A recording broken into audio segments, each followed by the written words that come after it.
आपण आता काय करू, आपण जे 3 प्रकार पाहिलेले आहेत CSSचे 3 प्रकार कुठले. पहिल्यात आहे इनलाईन स्टाईल शीट. हे पहा inline style sheet, inline style sheet. दुसरा आहे इंटरनल CSS आणि तिसरा आहे एक्सटर्नल CSS. हे 3 प्रकारचे CSS आपण पाहिलेले आहेत. आता हे तिन्ही प्रकारचे CSS आपण इथं उदाहरणामध्ये पाहू.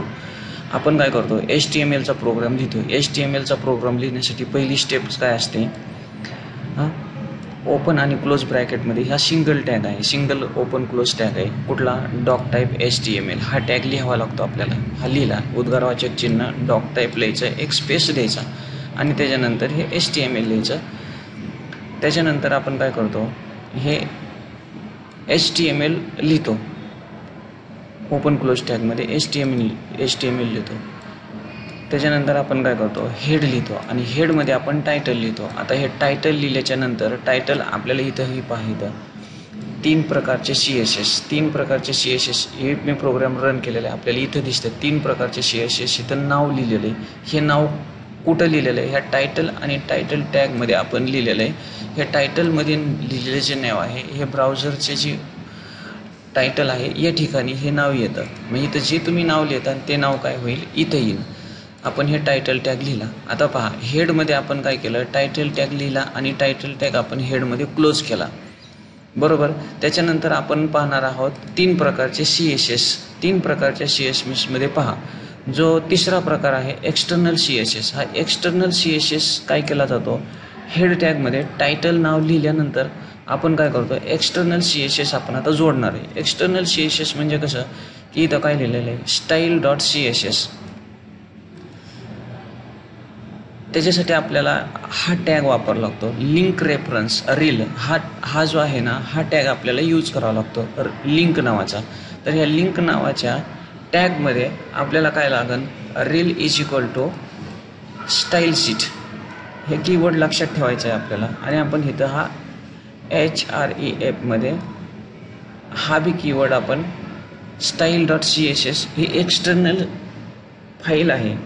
एक्सटर्नल फाईल आपण काय करतोय, इथं जोडतोय, लिंक करतोय. इथं पहा एक्सटर्नल स्टाईल शीट आपण इथे घेतलेली आहे.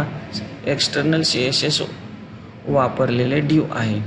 हे डिव टॅगमध्ये आपण काय केलेलं आहे, एक एक्सटर्नल CSS वापरलेलं आहे, हे आपण इथं रिप्रेझेंट करतोय. तर हे याचा इफेक्ट हा होतो की आपण ही जी फाईल घेतलेली आहे, ही फाईल आपण इथं जी काही इम्पोर्ट केलेली आहे, म्हणजे ह्या फाईलचा आपण काय करत असतो, ह्या फाईलमध्ये जे आपण डिझायनिंग करू इथं, हे डिझायनिंग काय होईल, तुमचे जेवढे पेज आहेत, वेबसाईटचे जेवढे पेज आहेत, त्या सगळ्या पेजला तुम्ही काय करू शकता, फक्त style.css म्हणून आपण काय करणार, ही CSS फाईलची लिंक काय करणार, देणार. आणि ह्याच्यामध्ये जे डिझायनिंग केले असेल ते सगळी काय होणार, ह्या जो HTML आहे त्या पेजवरती अप्लाय होणार.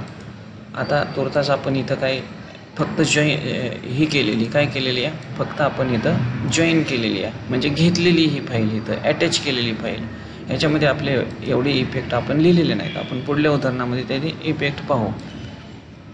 सांगण्याचा मुद्दा हा की टायटल टॅगमध्ये आपल्याला एक्सटर्नल CSS फाईल ही जोडावं लागते आणि ती जोडण्यासाठी तिचा लिंक नावाच्या टॅगनी काय करावं लागते, ती जोडावं लागते. आणि त्याचा जो काय सिंटॅक्स आहे तो ह्या प्रकारचा आहे.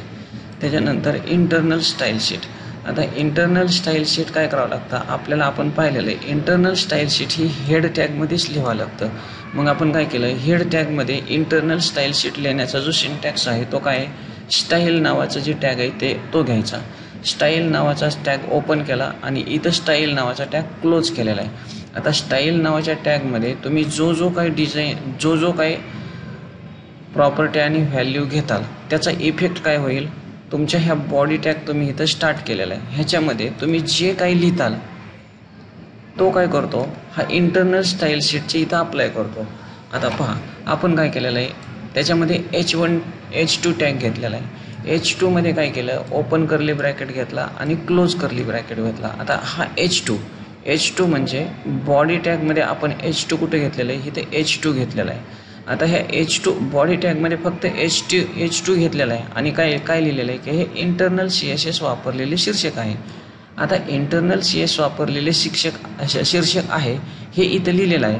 प्रोग्राम रन केल्यानंतर आता H2 इथं H2 घेतलेला आहे. स्टाईल शीटमध्ये आपण ओपन आणि क्लोज कर्ली ब्रॅकेटमध्ये H2 साठी काय प्रॉपर्टी घेतलेली आहे, कलर कुठला घेतलेला आहे, ब्ल्यू घेतलेला आहे आणि टेक्स्ट अलाइन कुठं घेतलेलं आहे, सेंटर घेतलेलं आहे. म्हणजे बॉडीमधला H2 जे आपण हे लिहिलेलं आहे हे इंटरनल CSS वापरलेले आहे ह्याच्यावरती हा कलर येईल. कुठला? इंटरनल CSS मध्ये आपण स्टाईल शीटमध्ये घेतलेला ब्ल्यू कलर येईल आणि ते कुठे येईल? सेंटरला येईल. बरोबर, सेंटरला येईल. तर आपण हे बॉडीमधले हे इंटरनल CSS वापरलेले शीर्षक आहे. हे प्रोग्राम रन केल्यानंतर इथं पहा हे इंटरनल CSS वापरलेले शीर्षक आहे. हे काय झालेलं आहे? हे सेंटरला आलेलं आहे आणि ह्याचा कलर कुठला आलेला आहे? निळा आलेला आहे. हे आपण कुठे घेतलं होतं? हे आपण हेडमध्ये घेतलं होतं. हेडमध्ये आपण स्टाईल नावाच्या टॅगमध्ये हे घेतलं होतं आणि हा H2 हा कुठे घेतला? बॉडीमध्ये घेतला. तो H2 वरती वापर झाला. कळलं?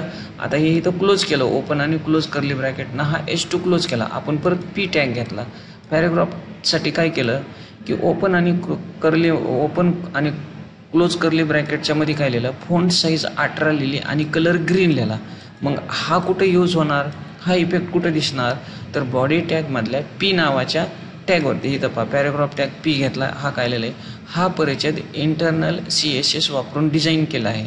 तर ही जे आउटपुट आहे ह्याच्यावरती कुठला इफेक्ट बसन? फॉन्ट साईज 18 येईल आणि त्याचा कलर ग्रीन येईल.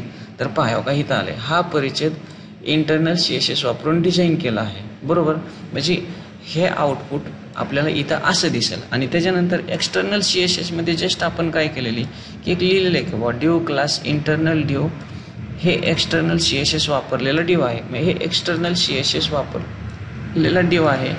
हे एक्सटर्नल CSS वापरलेला डिव आहे. हा डिव टॅगमध्ये काय केलेलं आहे आपण इथं जी काही style.css फाईल आहे ती इम्पोर्ट करून ह्या सगळ्या पेजला अप्लाय केलेली आहे. आता style.css मध्ये आपण काय केलेलं आहे जास्त डिझायनिंग केलेलं नाही, त्यामुळे ह्या पेजवरती काय ते आलेलं नाही आहे. आणि मग डिव टॅग काय केलेलं आहे आपण इथं क्लोज केलेलं आहे. नंतर डिव टॅग इथं क्लोज केला एक्सटर्नल CSS साठी. त्याच्यानंतर बॉडी टॅग आणि HTML टॅग हे दोन्ही क्लोज केलेले आहेत. आता पहा हा फाईल झाल्याच्या नंतर आपण काय करायचं? आपण जिथं आपला प्रोग्राम सेव्ह करणार आहे तिथं पहिल्यांदा हा केलेला फाईल काय करायचा? सेव्ह ॲजमध्ये जायचा आणि मी इथं पाहिजे a.html किंवा मी इथं चला b.html करतो. बी नाही पण मी एक उदाहरण देतो की एक कुठलंही नाव घेतो आपण. IID घेतलं .html ह्या नावाने सेव्ह करायचं.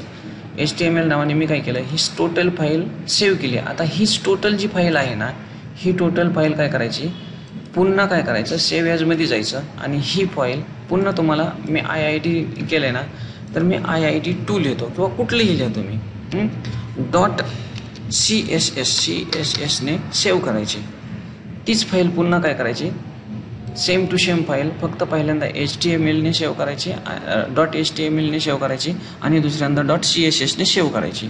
आता पहा ह्या दोन्ही केलेल्या सेव्ह फाईल ह्याचे दोन्ही सेव्ह केलेल्या फाईल आहेत. ह्या दोन्ही सेव्ह केलेल्या फाईलसाठी आपण काय करू? एक नवीन फोल्डर करू आणि त्याला नाव देऊ RRR नाव दिलं. आणि ह्या R मध्ये आपण ह्या नावाचे एक फोल्डर तयार केलं. कुठल्याही नावाचं फोल्डर तयार करायचं आणि त्या फोल्डरमध्ये आपण काय करायचं? ज्या दोन्हीही फाईल जी तयार केलेल्या आहेत त्या दोन्हीही फाईल आपण काय करायच्या? त्याच्यामध्ये सेव्ह करायच्या. आपण काय केलं होतं? IID नावाने HTML फाईल सेव्ह केली होती त्याच्यामध्ये टाकायचे आणि IID2 नावाने CSS फाईल तयार केली होती तीही त्याच्यात टाकायची. पहा आता ह्या ओपन केलेल्या फोल्डरमध्ये IID आणि IID2 बरोबर ही HTML ने सेव्ह केली आणि ही CSS ने सेव्ह केली. आणि मग आता ही IID नावाची फाईल आहे ही आपण ब्राउझरमध्ये रन करायची. रन केल्याच्या नंतर आपल्याला काय होईल? हे आउटपुट येईल. बरोबर, तर हे अशा प्रकारे आपण CSS चा प्रोग्राम रन करीत असतो.